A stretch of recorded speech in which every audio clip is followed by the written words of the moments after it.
Shalom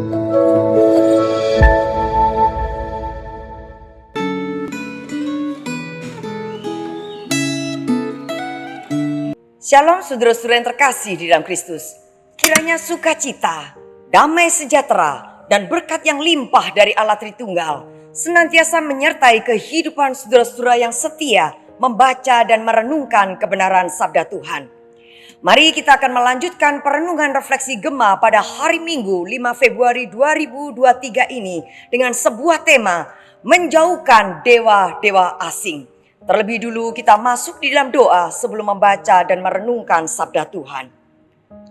Di hari Minggu, hari perhentian ini kami datang kepadamu ya Tuhan, memohon keteduhan dan ketenangan yang daripadamu, agar hari ini kami betul-betul mengalami perjumpaan dengan Tuhan, baik melalui ibadah maupun melalui perenungan refleksi Gema hari ini.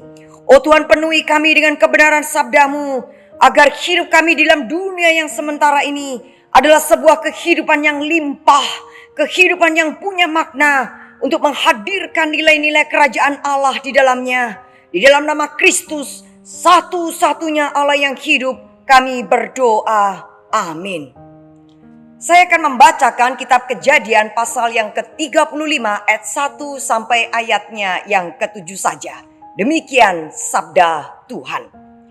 Allah berfirman kepada Yakub, "Bersiaplah, pergilah ke Betel, tinggallah di situ, dan buatlah di situ mezbah bagi Allah yang telah menampakkan diri kepadamu ketika engkau lari dari Esau kakakmu."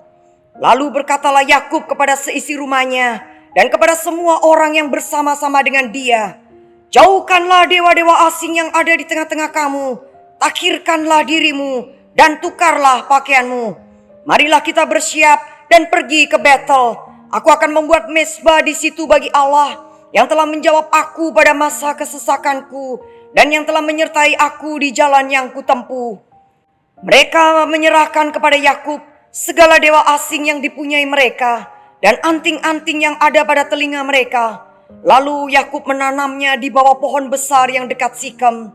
Sesudah itu berangkatlah mereka, dan kedahsyatan yang daripada Allah meliputi kota-kota sekeliling mereka, sehingga anak-anak Yakub tidak dikejar. Lalu sampailah Yakub ke Luz yang di tanah Kanaan, yaitu Betel, ia dan semua orang yang bersama-sama dengan dia. Didirikannya lah mezbah di situ, dan dinamailah tempat itu El Betel, karena Allah telah menyatakan diri kepadanya di situ ketika ia lari terhadap kakaknya. Amin. Saudara, ketika Allah berfirman kepada Yakub dan memerintahkan dia untuk membuat mezbah bagi Allah, maka langkah awal yang dilakukan oleh Yakub adalah menjauhkan dewa-dewa asing. Yakub sadar bahwa dia tidak boleh memiliki sembahan lain, sehingga di dalam ayat 2 ia berkata kepada seisi rumahnya dan kepada semua orang yang bersama-sama dengan dia untuk menjauhkan semua dewa asing. Saudara, menjauhkan dewa asing merupakan salah satu pergumulan utama di dalam perjanjian lama. Umat Allah pada masa perjanjian lama hidup dalam lingkungan kafir yang menyembah dewa-dewa asing.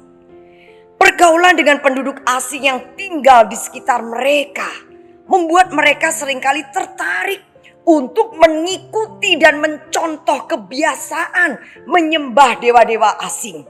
Padahal Allah adalah Allah yang cemburu dan tidak ingin ada ilah-ilah lain di hadapannya.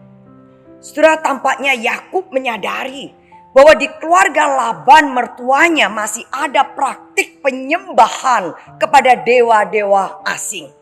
Akan tetapi Yakub mungkin tidak mengetahui bahwa Rahel istrinya telah mencuri terafim, yaitu dewa penjaga rumah atau dewa pelindung, sekaligus merupakan tanda pewaris milik ayahnya.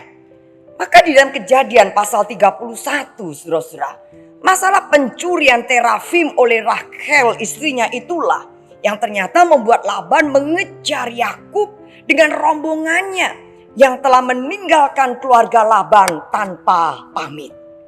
Saudara-saudara, pada masa kini pengagungan rasio telah membuat makin sedikit orang mempercayai patung-patung dewa. khususnya di lingkungan orang-orang yang berpendidikan tinggi. Akan tetapi dewa atau berhala itu tidaklah selalu berbentuk patung. Berhala itu bisa dipandang segala sesuatu di luar Tuhan yang tidak boleh tidak ada dalam kehidupan kita. Dalam pengertian ini ada berbagai berhala yang tidak berbentuk patung. Sebagai contoh di dalam Alkitab, kisah Abraham yang telah berpuluh-puluh tahun menanti kehadiran seorang anak.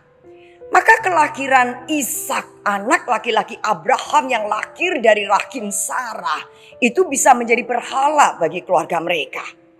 Mungkin itulah yang membuat Allah menguji kesetiaan daripada Abraham dengan meminta Abraham untuk mempersembahkan Ishak sebagai korban bakaran.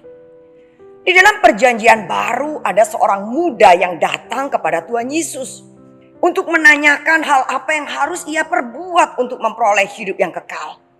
Saudara, setelah melalui percakapan, akhirnya Tuhan Yesus berkata, "Jikalau engkau hendak sempurna, maka pergilah, jualah segala milikmu dan berikanlah itu kepada orang-orang miskin. Maka engkau akan beroleh harta di surga. Kemudian datanglah kemari dan ikutlah aku." Ketika mendengar perkataan itu, maka orang muda itu pergi, lalu sedih hatinya karena hartanya banyak. Orang muda ini hatinya terikat dengan hartanya. Saudara, Tuhan Yesus tidak menuntut setiap orang kaya untuk membagikan hartanya. Akan tetapi dia akan menuntut orang yang terikat dengan hartanya untuk membagikan hartanya. Saudara-saudara, bagi orang yang beriman, Allah harus menjadi bagian yang utama, yang paling utama di dalam kehidupan kita. Segala sesuatu yang menduduki posisi pertama di dalam hidup kita, yang seharusnya diduduki oleh Tuhan Allah, itu haruslah ditanggalkan. Saudara, apakah Tuhan sudah menjadi bagian yang terpenting dalam hidup saudara? Apakah ada sesuatu di dalam kehidupan saudara yang lebih penting daripada Tuhan? Bila saudara-saudara ingin menjalin hubungan yang harmonis dengan Tuhan, maka saudara harus bersedia untuk meninggalkan segala sesuatu yang bisa membuat Tuhan itu menjadi nomor 2. Saudara, biarlah melalui perenungan refleksi Gema pada hari ini meneguhkan iman kita untuk menjadikan Tuhan yang paling pertama dan utama di dalam hidup kita. Mari kita berdoa. Buatlah hati kami bergelora ya Allah, untuk selalu menjadikan Engkau sebagai yang pertama dan utama dalam hidup kami. Biarlah dalam seluruh aspek kehidupan kami, setiap perencanaan, setiap keputusan, apapun itu, kapanpun, dimanapun, tidak ada hal-hal lain selain Engkau ya Allah. Biarlah kami sebagai orang-orang beriman selalu mengutamakan Tuhan di atas segala-galanya. Terpujilah nama-Mu ya Tuhan. Di dalam nama Kristus, satu-satunya Tuhan dan Juru Selamat kami berdoa. Amin. Selamat menapai hari demi hari dengan menempatkan Tuhan sebagai yang pertama dan utama dalam hidup kita. Tuhan memberkati.